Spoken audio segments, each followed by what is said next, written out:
Vítaj, Števka. Poprosím ťa, aby si nám ponúkla takú kultúrnu vložku, básnickú. Nech sa ti páči.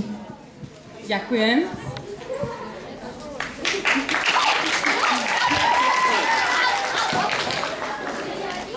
Otec Štefan na Bystrej.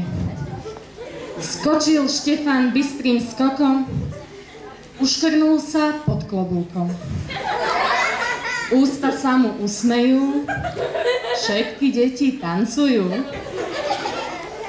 Vymýšľa on hrozné činy, delí deti na skupiny. Pravidla im diktuje, len on sám sa raduje.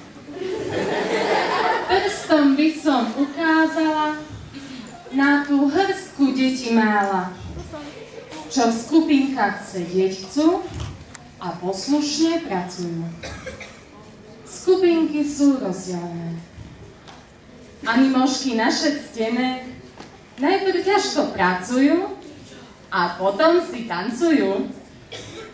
Štefan kričí počas behu: Ej, priatelia, buďme v strehu. Veľký je on veru dosť, nerobme mu radšej zlosť.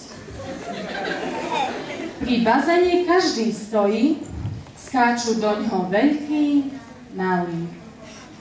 Hneď jak zaznie povolenie, začína sa tam šalenie.